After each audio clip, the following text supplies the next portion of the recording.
మరి అధికారం 2009 నుంచి 2014 దాకా కాంగ్రెస్ పార్టీదే. కాంగ్రెస్ పార్టీని వదిలి వెళ్ళడానికి ఆ రోజు ఎవరు కూడా నేను చెప్పిన మాట అందరూ కూడా విన్నారు. అందరం కలిసి ఆ రోజు ఆ పార్టీలోకి వెళ్ళాం.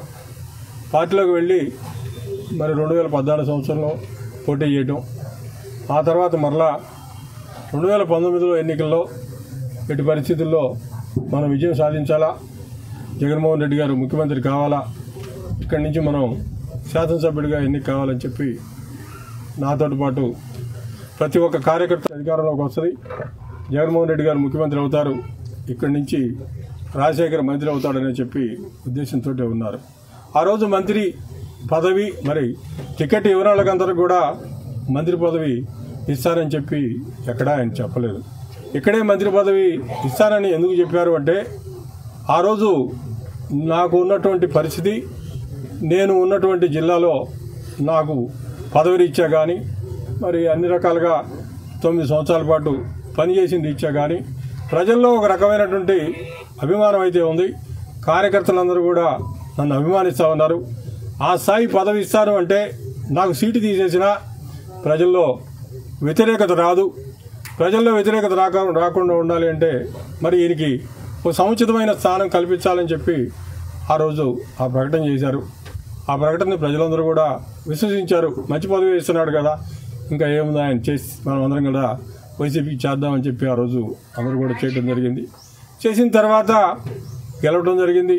గెలిచిన తర్వాత జరిగినటువంటి పరిస్థితులు పరిణామాలు అన్నీ కూడా పూసగుచ్చినట్టుగా మరి గడిచిన 4 రోజులుగా మీడియాలో చూస్తూ ఉన్నాం. మొత్తం కూడా ప్రజలందరికీ కూడా అందరూ అదే రాస్తూ ఉన్నారు. ఉన్న వాస్తవం ఏదో అదే మొత్తం రాయటం జరిగింది. ఈ 4 సంవత్సరాల కాలంలో 5 సంవత్సరాల కాలంలో 2019 నుంచి 24 దాకా ప్రతిసారి ఎమ్మెల్సీ ఎలక్షన్లు వచ్చినప్పుడల్లా మంత్రి పదవి అయిపోయింది. ఎమ్మెల్సీ ఎలక్షన్లు వచ్చినప్పుడల్లా నా పేరు రావటం, వాళ్ళు ఈసారి నీకే ఇస్తామని చెప్పి ఎవరో ఒకళ్ళు ఫోన్ చేసి చెప్పడం, పేపర్ల నిండా రాజశేఖర్ మంత్రి ఎమ్మెల్సీ పదవి వస్తుందని చెప్పి పేపర్ వాళ్ళు రాయటం. ఈ రకంగా 4 సంవత్సరాల పాటు చివరి సంవత్సరం దాకా ఇదిగో అదిగో అని చెప్పి ప్రతిసారి కూడా ఏదో చేయటం, ఈ రకంగా చేసుకుంటూ వచ్చి చివరిలో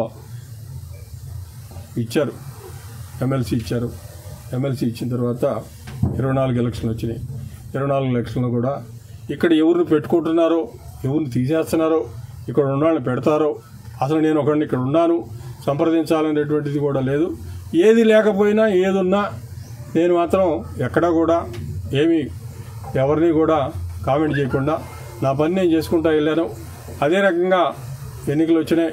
వాళ్ళకి సంబంధించినటువంటి వాళ్ళని వాళ్ళు పెట్టుకున్నారు. వాళ్ళు పెట్టుకున్న తర్వాత అంతా అయిపోయి ప్రకటించుకున్న తర్వాత క్యాండిడేట్ కూడా ప్రకటించిన తర్వాత నన్ను పిలిచారు, అడిగారు పార్టీకి మరి ఈ రకంగా పనిచేయాలా, పలానాళ్ళకి ఇచ్చామని చెప్పారు. ఆ రోజు నన్ను అడిగినటువంటి పెద్దలకి నేను చాలా స్పష్టంగా చిలకలూరుపేటలో ఏం జరగబోతా ఉందో, మీరు ఇచ్చినటువంటి క్యాండిడేట్ల వల్ల ముందు ఒక ఆయనకి ఇచ్చారు, తర్వాత ఒక ఆయనకి ఇచ్చారు, ఏం జరగబోతా ఉందో నేను చాలా స్పష్టంగా చెప్పాను. నేను మాత్రం వాళ్ళు ఎక్కడికి పిలిస్తే అక్కడికి వస్తాను, అవకాశం వైసీపీలో కలగజేయడానికి వీలు లేదనే అభిప్రాయం మాత్రం స్పష్టమైంది. ఈ ఇన్ఛార్జిగా ఈ 53,000 ఓడిపోయినటువంటి వాళ్ళని ప్రకటించడానికి ముందు నన్ను తాడేపల్లిలో మరి జగన్మోహన్ రెడ్డి గారు ఇంకా నాతో పాటు ఇంకా చాలా పెద్దలు కూడా ఉన్నారు. వీళ్ళందరి సమక్షంలోనే నువ్వే ఇన్ఛార్జిగా ఉండు, నీకే ఇస్తున్నామని చెప్పి కూడా ఆయన చెప్పడం జరిగింది. చెప్పిన తర్వాత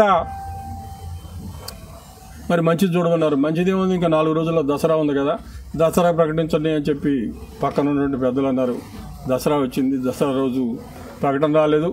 ప్రకటన రాకపోగా ఆమెకి మరలా కూడా జిల్లా అదే నియోజకవర్గ ఇన్ఛార్జి బాధ్యతలను అప్పచెబుతున్నామని చెప్పి మాత్రం చెప్పడం జరిగింది.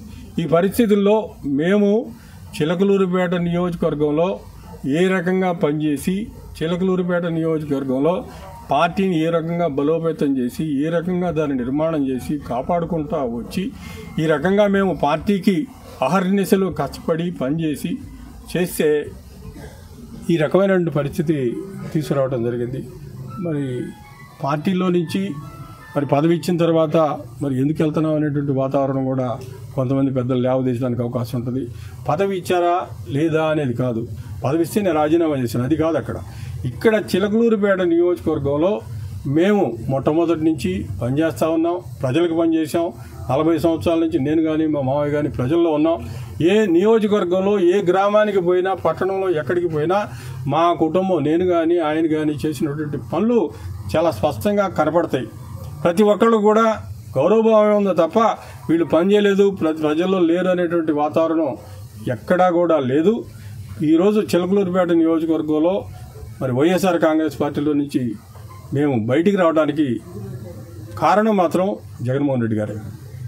ఆయన యొక్క నిర్ణయాల వల్ల, ఆయన యొక్క చూసినటువంటి విధానం వల్ల, ఆయన మమ్మల్ని పార్టీలో ట్రీట్ చేసినటువంటి విధానం వల్ల మాత్రమే వచ్చినాం తప్ప మరొకటి మాత్రం కాదు. మరి ఈ రకమైన పరిస్థితి తీసుకురావడానికి ఆయనే కారణం. మా నాయకుడు జగన్మోహన్ రెడ్డి గారు పంపించడం జరిగింది. ఇది మర్రి రాజశేఖర్ గారికి మా నాయకుడు జగన్మోహన్ రెడ్డి గారు, మా వైఎస్ఆర్ కాంగ్రెస్ పార్టీ ఇచ్చినటువంటి గౌరవం అని గుర్తు చేస్తున్నాను.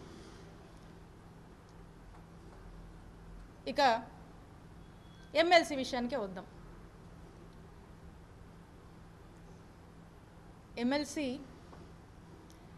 ఎమ్మెల్సీగా ఈ టైంలో ఎమ్మెల్సీగా ఉండి ప్రతిపక్ష పార్టీగా మనం ఉంటున్నటువంటి సందర్భంలో మరి ఈ ఎమ్మెల్సీని మర్రి రాజశేఖర్ గారు వైఎస్ఆర్ కాంగ్రెస్ పార్టీ తరఫున ఈ ప్రభుత్వం రెడ్ బుక్ పేరుతో చేస్తున్నటువంటి పాపాలని, మాయ మాటలు చెప్పి అబద్ధపు హామీలతో మోసం చేసి అధికారంలోకి వచ్చి ప్రజల్ని మోసం చేస్తున్నటువంటి విధానాన్ని వైఎస్ఆర్ కాంగ్రెస్ పార్టీ ఎమ్మెల్సీగా మర్రి రాజశేఖర్ గారు మరి శాసన మండలిలో గొంతెత్తి ఈ ప్రభుత్వాన్ని ప్రశ్నించుంటే మర్రి రాజశేఖర్ గారి గౌరవం ఎంత పెరుగుండేది అనేది ఒక్కసారి వారినే నేను ఆలోచించనేయమని అడుగుతున్నాను. మరి ఈ రోజున మర్రి రాజశేఖర్ గారు ఎమ్మెల్సీకి రాజీనామా చేయడం అంటే, ఒకవేళ ఇది యాక్సెప్ట్ అయితే ఈ ఎమ్మెల్సీ వైఎస్ఆర్ కాంగ్రెస్ పార్టీకి సంబంధించినటువంటి ఈ ఎమ్మెల్సీ పదవి అనేది టీడీపీకి వెళుతుంది కదా.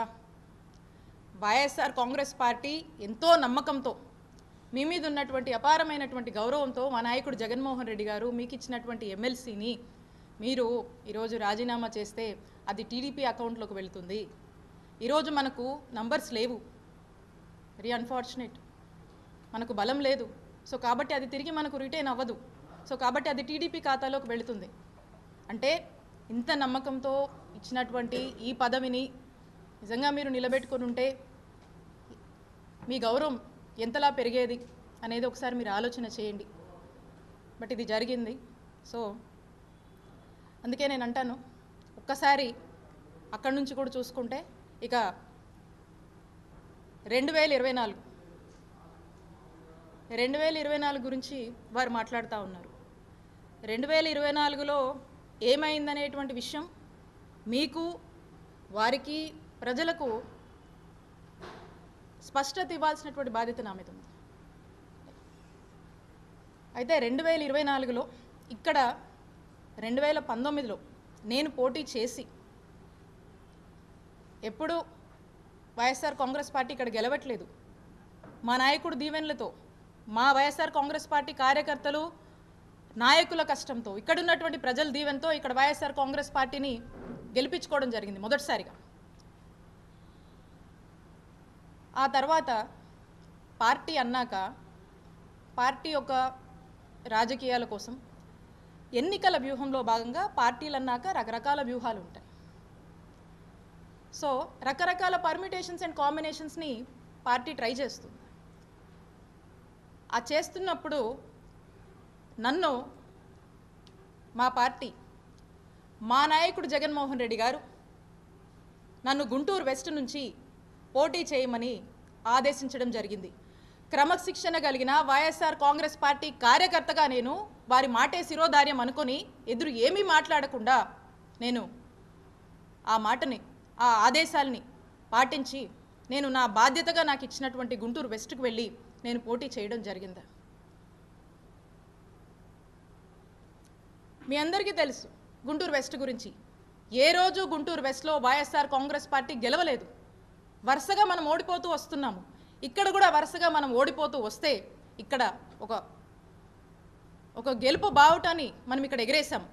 అక్కడ కూడా గుంటూరు వెస్ట్ని ఎలాగైనా సరే పార్టీని స్ట్రెంథెన్ చేయాలి, అక్కడ కూడా మనం గెలుపు కైవసం చేసుకోవాలనే ఒక ఆలోచనతో పార్టీ ఏదైతే ఆదేశించిందో ఆ యొక్క బాధ్యత మీద నేను గుంటూరు వెస్ట్కి నేను వెళ్ళి పోటీ చేయడం జరిగింది. ఇక్కడ నా మనసులో బాధ అనిపిస్తూ ఉండేది. ఎందుకంటే మా నియోజకవర్గం చిల్లూరుపేట, ఇక్కడున్నటువంటి మా నాయకులు, ఇక్కడున్నటువంటి మా కార్యకర్తలు, ఇక్కడ నన్ను దీవించినటువంటి ప్రజల్ని, నా సొంత నియోజకవర్గాన్ని వదిలి నేను వెళ్ళాల్సి వస్తుంది అనేటువంటి బాధ నాలో ఉన్నప్పటికీ నేను మా నాయకుడు మాటే శిరోధారంగా భావించాను కాబట్టి నేను అక్కడికి వెళ్ళి పోటీ చేయడం జరిగింది. అయితే ఇన్ జనరల్గా మనం అనుకుంటూ ఉంటాం కదా, ఏదైనా మంచి జరిగితే మన అదృష్టమని, ఇంకోలా ఉంటే ఏదో మన దురదృష్టమని. అయితే ఇక్కడ మీ అందరినీ కూడా వదిలి వెళ్ళాల్సి వచ్చినప్పుడు, మీ అందరి గురించి నేను ఆలోచించినప్పుడు, నా సొంత నియోజకవర్గం అని నా మనసుకు బాధ అనిపించినప్పుడు, ఇది నేను ఎవరిని అనట్లేదండి, ఇది కేవలం నా దురదృష్టం అనుకున్నాను. నేను నా బాడ్లకు అనుకున్నా, ఏదో మిస్ఫార్చ్యూన్ అనుకున్నా. అయినా మా నాయకుడు జగనన్న మాటే నాకు వేదంగా నేను భావించి నేను అక్కడికి వెళ్ళి పోటీ చేయడం జరిగింది. పదే పదే రాజశేఖర్ గారు అంటున్నారు అన్ని వేలతో ఓడిపోయింది, ఇన్ని వేలతో ఓడిపోయిందని. గెలుపు ఓటముల గురించి మీరు మాట్లాడుతున్నారా రాజశేఖర్ గారు? చెప్పండి. అయితే గెలుపు ఓటం అనేది సహజం. నేను గర్వంగా చెప్తా ఉన్నా, మేము 2019లో అధికారంలోకి వచ్చాక మంచి చేసి మేము ఓడిపోయాం, ప్రజలకు మంచి చేసి మేము ఓడిపోయాం. టెక్నికల్గా మాట్లాడితే రకరకాల కారణాలు ఉన్నాయి, అదో ఇదో ఏదో అని మనం అనొచ్చు. బట్ ఎవిడెన్సెస్ లేవు కాబట్టి నేను అది చెప్పలేను.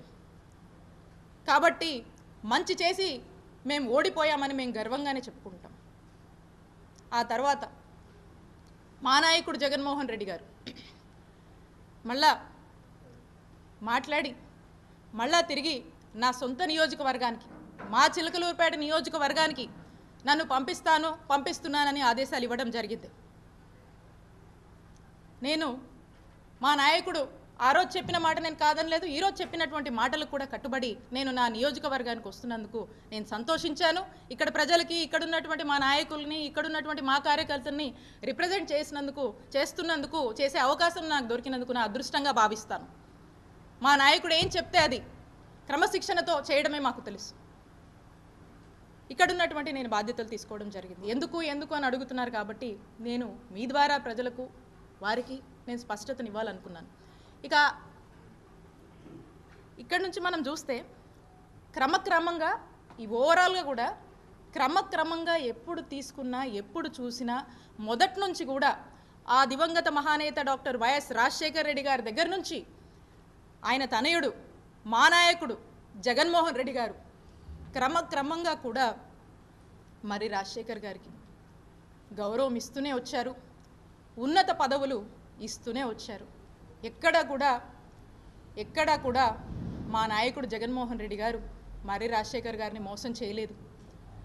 మా వైఎస్ఆర్ కాంగ్రెస్ పార్టీ మరి రాజశేఖర్ గారిని మోసం చేయలేదు.